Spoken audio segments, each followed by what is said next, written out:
नमस्कार दोस्तों, स्वागत है आपका आपके अपने YouTube channel exam Guru tips and tricks में। आज हम करेंगे मैथमेटिक्स के गेस्ट पेपर की क्लास नंबर 22 आज हम करने वाले हैं 22वीं, यानी कि आज को मिला के आपके 220 क्वेश्चन आप कंप्लीट कर लोगे हमारे मैथमेटिक्स के ये वाले गेस्ट पेपर के। अब देखो ये क्वेश्चन मैं करा कहाँ हूँ, फिर से बता देता हूँ। रेलवे ग्रुप डी परीक्षा के लिए ध्यान में रख के स्पेशली मैंने 500 क्वेश्चंस की मैथमेटिक्स, जिनका मैथ वीक है, जिनके मैथ में 8-10 क्वेश्चन होते हैं, 5-6 क्वेश्चन होते हैं, मैथ एकदम कर ही नहीं पाते, उनके लिए ये पीडीएफ है कंप्लीट। एकदम 15 से 16 क्वेश्चन आपके फंसने वाले इस पीडीएफ से ही, सिर्फ आपके रेलवे ग्रुप डी के एग्जाम में। इसको लेके आप लगा सकते हो खुद, लिंक डिस्क्रिप्शन में मिल जाएगा। इसके अलावा साइंस के पीडीएफ भी ले लीजिएगा, जिसमें फिजिक्स, केमिस्ट्री, बायोलॉजी सब मिल जाएगा आपको। इसी पीडीएफ से एवरी डे मैं 10 क्वेश्चन को सॉल्व करा रहा हूँ। ये वीडियो नंबर 22 है और 220 हो जाएगा आपका। पीडीएफ भी लेके लगाते रहिए, क्लास भी देखते रहिए, क्लास से आप समझ सकते हो, ठीक। लिंक सारे पीडीएफ के डिस्क्रिप्शन में। इसके अलावा हमारी स्ट्रेटेजी की कंप्लीट पीडीएफ है, इसको भी ले सकते हैं। चलिए आइए शुरू करें। और टेलीग्राम ग्रुप और व्हाट्सएप ग्रुप पे टेलीग्राम ग्रुप पे आप जुड़ सकते हैं। यहाँ पे लिंक इसका भी डिस्क्रिप्शन में मिल जाएगा, इसमें भी आपको इंपॉर्टेंट पीडीएफ मिल जाते हैं। चलिए शुरू करें। पहला क्वेश्चन आपके सामने स्क्रीन पर है आज की क्लास का, आज के सेशन का। और आप लोग चैनल को सब्सक्राइब नहीं किया, सब्सक्राइब भी कर लो, ठीक है। चलो क्वेश्चन है आपका, समझने की कोशिश करिएगा। सबसे बड़ी संख्या आपको बताना है, बड़ी संख्या। मैंने इसके पहले आपको एलसीएम एचसीएफ पढ़ाया था, तो इस टाइप का क्वेश्चन मैंने कराया था, बताया था। तो आपको बताना है सबसे बड़ी संख्या। बड़ी संख्या मतलब होता है एचसीएफ, ये आप ध्यान रखना। बड़ी से बड़ी संख्या बोले तो एचसीएफ होता है, ठीक। वह बड़ी से बड़ी संख्या जिसके द्वारा 1657 और 2037 को भाग देने पर क्रमशः 6 और 5 शेष बचे, यानी क्रमशः यहाँ पे 6 शेष बचे और यहाँ पे 5 शेष बचे। तो एक काम करो ना, यहाँ पे 6 माइनस कर दो और यहाँ पे 5 माइनस कर दो। यहाँ पे 6 माइनस करोगे 1651 आ जाएगा और यहाँ पर 5 माइनस करोगे 2032 आ जाएगा, ठीक। अब क्या करोगे, इनका मासा निकाल दो। मासा यानी कि एचसीएफ, इनका एचसीएफ निकाल लो, ठीक। हाईएस्ट कॉमन फैक्टर निकाल लो, इसका आंसर निकल के आएगा। इनका एचसीएफ निकालोगे 1651 2032 का, तो 127 आएगा। ऑप्शन नंबर ए यहाँ पे इसका राइट आंसर हो जाएगा, ठीक। इस प्रकार से क्वेश्चन दिया है, तो आप कैसे निकालोगे, इनमें से ये माइनस करो और जो भी आए संख्या, जो भी नंबर आए, इसका आप एचसीएफ निकाल लो, आंसर आपका निकल के आ जाएगा। Option number A right answer हो जाएगा। क्वेश्चन नंबर 2 की बात करें, दिया है ये वाला क्वेश्चन गलत है, इसको छोड़ो। क्वेश्चन नंबर 3 की बात करें, इसका वर्गमूल आपको बताना है। किसका? 3 माइनस रूट 5 का वर्गमूल बताना है, ठीक। क्या 3 माइनस रूट 5 को हम इससे लिख सकते हैं? कोई दिक्कत नहीं ना, वर्गमूल बताना है। चलिए हम थोड़ा सा इसको सोल्व कर लेते हैं, थोड़ा सा और अच्छा करने की कोशिश करते हैं, ठीक। क्या 3 माइनस रूट 5 में हम एक ये लिख सकते हैं? अब कहोगे सर ये आपने क्या कर दिया? यार मैंने कुछ नहीं किया, मैंने 2 से गुणा किया, 2 से भाग दे दिया। 2 से भाग दिया तो यहाँ पे ये अंदर आया, 1/2 हो गया, और 2 से गुणा किया तो ये 3 दूनी 6 हो गया, और 2 से गुणा किया यहाँ पे 2 रूट 5 हो गया। कर सकते हैं। चलो वर्गमूल ही निकालना है ना, 1/2 का जीरो का तो रहने दो, ठीक। हम एक काम करते हैं, इसको 5 + 1 माइनस 2 रूट 5 लिख सकते हैं। क्या लिख सकते हैं कि नहीं? 6 को हमने 5 + 1 कर दिया, 5 + 1 कर दिया। अब यहाँ पे एक फॉर्मूला बन रहा है। फॉर्मूला क्या बन रहा है? फॉर्मूला क्या बन रहा है? रूट 5 + 1 का होल स्क्वायर, रूट 5 माइनस 1 का होल स्क्वायर, ठीक। रूट 5 माइनस 1 का होल स्क्वायर, ठीक। चलो 1/2 यहाँ पे बन रहा है, रूट 5 माइनस 1 का होल स्क्वायर बन रहा है, ठीक। यहां तक हो गया हो तो हमसे बोल रहा है वर्गमूल निकालना है, तो वर्गमूल ही तो निकालना है। लो अब ये कर्ली से ये कट गया, तो क्या बचा? 1/2 रूट 5 माइनस 1। क्या आंसर आया है? 1/2 root 5 minus 1। Option number C यहाँ पे आया, इसका आंसर हो जाएगा। ऑप्शन नंबर सी यहाँ पे आंसर हो जाएगा, 1/2 रूट 5 माइनस 1, ठीक। समझ में आ गया हो तो आगे चले। क्वेश्चन नंबर 3 की बात कर लेते हैं, 4 की बात कर लेते हैं। 4 क्या है? दो संख्याएं 6 और 13 के अनुपात में है, यदि उनका एलसीएम 468 हो तो मासा बताना है, ठीक। एक फॉर्मूला मैंने बताया था कि अगर जो दो संख्याएं आपको पता हो, यानी कि पहली संख्या गुणे दूसरी संख्या बराबर क्या होता है? बराबर एलसीएम गुणे एचसीएफ होता है। ये मैंने आपको फॉर्मूला बताया था कि नहीं? बताया था। चलिए इन सबको मिटाते हैं। यहाँ पे दिया दो संख्या है, कितने के अनुपात में? 6 और 13 के अनुपात में। माना संख्या हमारी क्या है? माना संख्या हमारी क्या है? हमारी संख्या x और y है। जब x और y है, इनका रेशियो दिया तो मान सकते हैं हमारा 6x है और दूसरी संख्या 13y है, ठीक। 13y, सॉरी हम x ही मान लेते हैं, 13x है, ठीक। माना या एक काम करते हैं, छोड़ो, हम संख्या नहीं मानते हैं।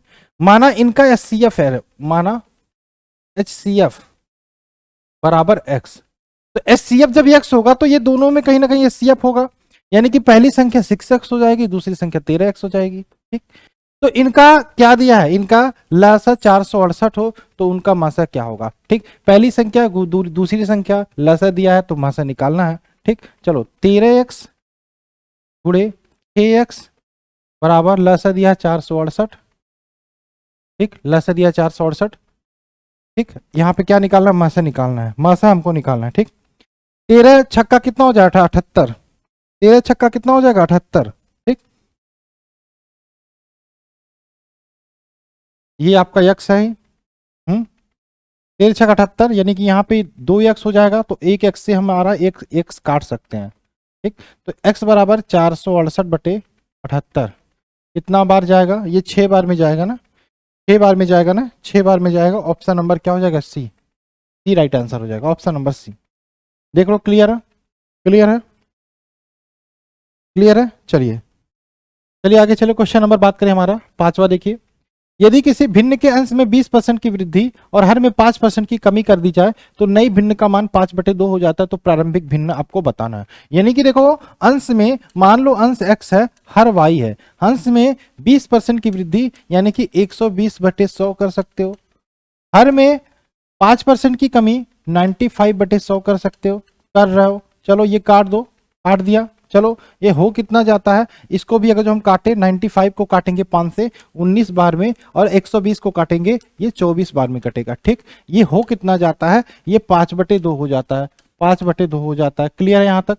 ठीक, चलो मल्टीप्लाई कर दो, x/y बराबर हो जाएगा 5/2, जो का त्यों 19 का मल्टीप्लाई उधर होगा यानी कि 5 में, और इधर आएगा 24 का मल्टीप्लाई, कितना हो गया 5 गुणे 19 यानी कि आपका 95 हो गया, 95 हो गया, और 24 गुणा 2 48, 95/48 का आंसर आया कहीं पे 95/48, ऑप्शन नंबर सी इसका आंसर आया हुआ, तो यही इसका राइट आंसर हो जाएगा। क्लियर है, समझ में आ गया ना। 95 1995/48, 95/48 इसका आंसर हो जाएगा, 95/48 इसका आंसर हो जाएगा। चलिए क्वेश्चन नंबर बात करें हमारा छठा क्या है, छठा है ए की आय। क्वेश्चन देखो छठा है, क्या है, छठा है ए की, क्या हो गया, हाँ माफ करो, चलो ए की आय बी की आय से 10% अधिक है और बी की आय ए से कितने x% कम हो तो x का मान। देखो यार कुछ नहीं बोला है, ए और बी है, ए और बी है, बोला है ए की आय बी की आय से 10% अधिक है, यानी कि बी की आय अगर जो 100 है माने तो ए की आय 110 होगी, ये 10% अधिक हो गई ना। तो पूछ रहा है बी की आय ए से कितना कम है, तो कितना कम है, 10 कम है, 10 कम है किससे, ए की आय से, ए की आय 110 है। ठीक, गुणे 100, ये जीरो से हमारा ये जीरो काट लो, ये बचा कितना 100/11, 100/11 निकालोगे 9 सही, आपका 1/11, option number A I answer हो जाएगा।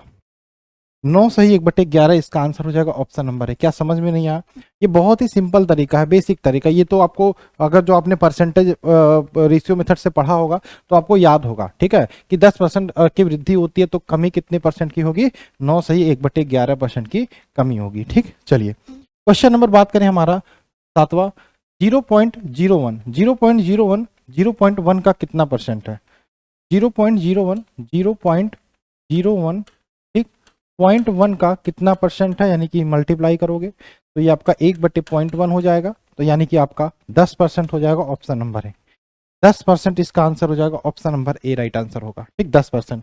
क्वेश्चन नंबर 8वां की बात करें, खाना पकाने के तेल में 25% की वृद्धि की गई है, परिवार के खाने के तेल में खपत में कितने % की कमी करें कि इसकी मद में कोई फर्क नहीं पड़े, इसकी मद में कोई फर्क नहीं पड़े। तो प्रतिशत कमी निकालना हो या प्रतिशत वृद्धि निकालना हो, प्रतिशत कमी निकालना हो या प्रतिशत वृद्धि निकालना हो, तो एक काम करो, आप फॉर्मूला याद रखो, एक प्रतिशत कमी, क्या निकालना है, प्रतिशत कमी, प्रतिशत कमी निकालना हो तो 100 गुणे आर, 100 गुणे आर बटे 100 प्लस आर, ये आप फॉर्मूला याद रखो।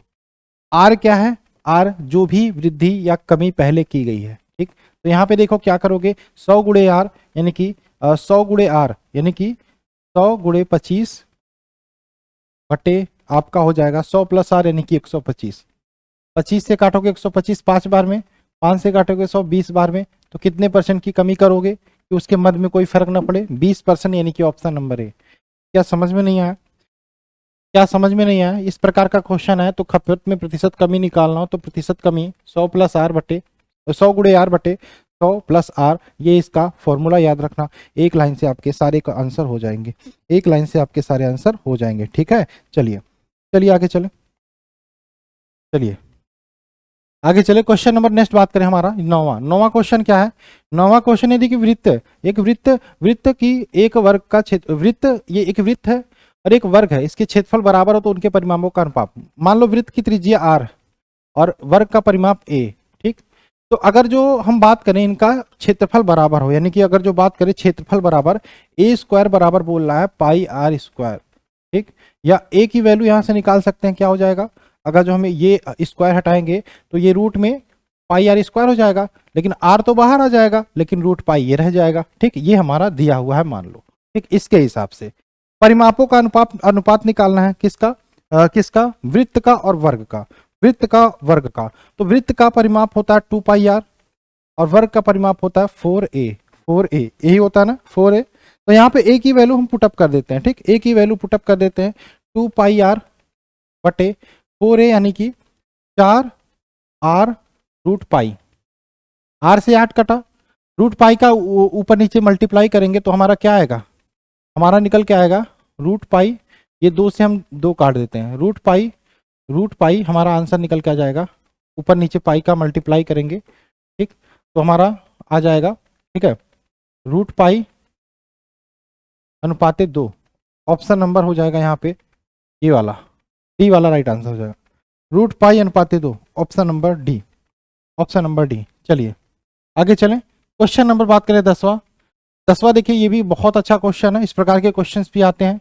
मैंने बोला है आपको कम से कम 30 तक स्क्वायर याद होने चाहिए, स्क्वायर, और 20 तक क्यूब याद होने चाहिए। अब क्यूब याद होगा तो बच्चा ये वाला क्वेश्चन आसानी से कर लेगा, क्यूब याद होगा तो बच्चा ये वाला क्वेश्चन आसानी से कर लेगा, ठीक।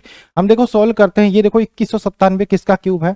ये आपका 13 का क्यूब है, 13 का क्यूब है, ठीक। तो इसके जगह पे हम 13 पुटअप करेंगे, 13 पुटअप करेंगे और ये हमारा है, ठीक। 13 पुटअप करेंगे, ये हमारा है 13 का क्यू। अब ये वाले क्यू से ये क्यू कट जाएगा, यानी कि ये सिर्फ 13 बचा, 13 को हम इसमें 987 में जोड़ेंगे, कितना हो जाएगा? ये आपका 1000 हो जाएगा। और 1000 किसका क्यूब है? 10 का क्यूब है, 10 का क्यूब ये है, ये 3 से ये 3 कट जाएगा, ये पूरा कर्ली भी हट जाएगा। फिर ये 10 बचा, 10 इसमें जोड़ेंगे कितना हो जाएगा? 10 आपका जोड़ेंगे तो कितना हो जाएगा? क्यूब 10 का इसमें जोड़ेंगे 343 हो जाएगा। और 343 किसका क्यूब है आपका? तो 7 का क्यूब है, 7 का। तो ये क्यूब से ये क्यूब कटा, यानी कि लास्ट में आपका बचा 7, यानी कि option number C right answer होगा, ठीक। तो इस प्रकार के क्वेश्चन को ऐसे करेंगे। ये थी आज की मैथ की क्लास, जिसमें हमने 10 क्वेश्चन किए। तो आई होप आपको आज की क्लास भी अच्छी लगी होगी, ठीक है। तो जल्दी से वीडियो को लाइक करिए, चैनल को सब्सक्राइब करिए। मिलते हैं इस क्लास में, बाय बाय, जय हिंद, जय भारत।